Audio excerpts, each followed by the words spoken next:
Have you ever wondered why we go to war? Or why you never seem to be able to get out of debt? Why there is poverty, division, and crime? What if I told you there was a reason for it all? What if I told you it was done on purpose?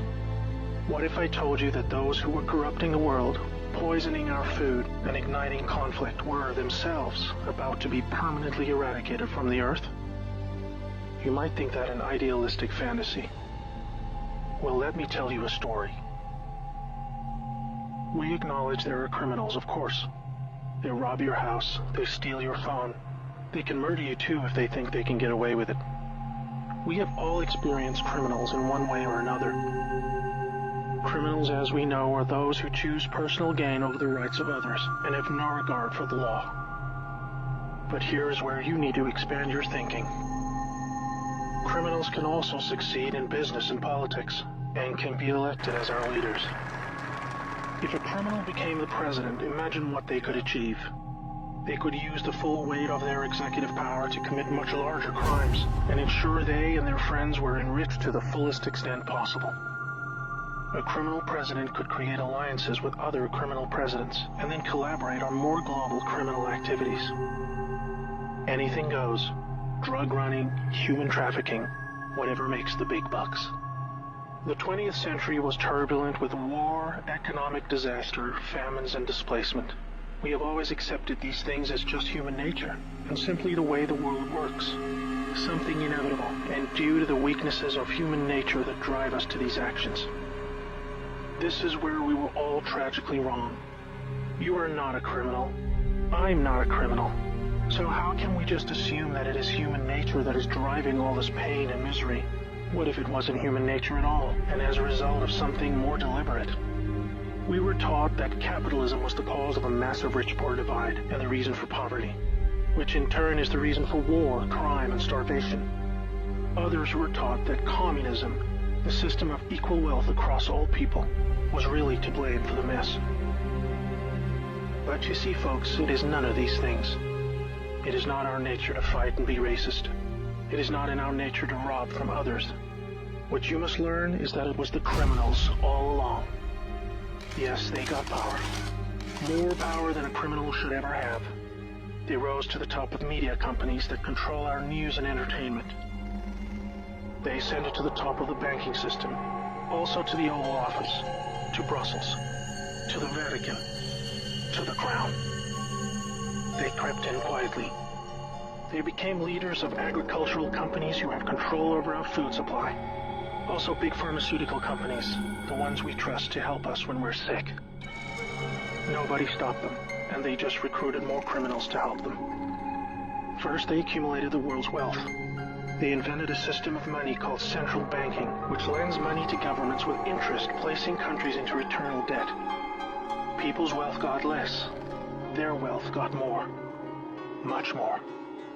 When a criminal is already as rich as they can get, then protecting their ill-gotten gains becomes the priority. Angry citizens tired of being poor are a major obstacle and can revolt if they suffer enough. The criminals needed to prevent this. So they diverted attention to the last remaining competitor, the people of the world. You and me. We were not happy being ruled by criminals and having to work 3 jobs just to survive. They know we won't accept it. So they use their control of the media to set black against white, woman against man, young against old, Muslim against Christian. They convinced us we were the problem so that we would fight and destroy ourselves. To get it done faster, they attacked all aspects of humanity that make us strong. Like family, using their influence over culture, they popularized lifestyle choices that led to a surge in broken homes, lost youth, and substance abuse. I could talk all day about how else they deliberately weakened us, and it would turn your stomach. We were just trying to get on with living. So where are all the good guys? Good people just want to get married, have kids, make a living, and enjoy their liberty. Well, there were good guys. Many. One became the President of the United States in January 1961. He knew about these criminals and wanted them gone. He knew their intentions for us all, and he wanted to fight them. Sadly, he had no idea how powerful they had become. Reagan also had good intentions for the American people. He knew this criminal mafia controlled almost everything by this stage, including the powerful rogue intelligence agencies. His economic policies were promising, but the criminals needed a weak America to hold on to their power. Reagan was shown with a bullet that a growing U.S. economy and prosperous citizens were not what the criminals wanted. It was looking pretty grim for good people. Every time someone wanted to stand up and do the right thing, they got stopped. Were we ever to be freed? These criminals are also known as the Deep State, or Cabal, because of how they control things behind the scenes. Every president after Reagan was one of these Deep State criminals, and their empire got even stronger.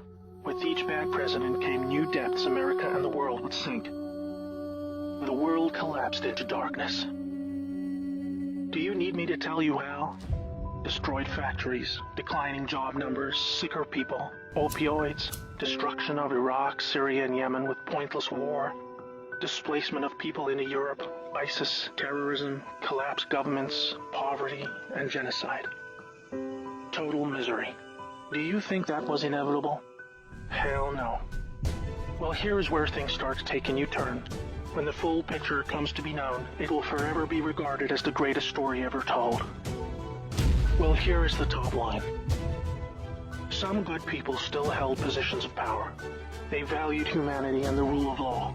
While the criminals discussed their game plan at the annual Bilderberg meetings, the good guys were making plans of their own. The information age was coming to change history forever. As the internet flooded into every home and appliances became smarter, and when people started carrying tracking devices, an opportunity to put an end to criminal control over the world was emerging. We became connected, trackable, and surveilled. But so did they. They became dependent, just like we did, on email, SMS, instant communication. It made crime much easier, but it also put them on a grid that, if accessed by the right people, would expose their crimes to the public and end their iron grip on us once and for all.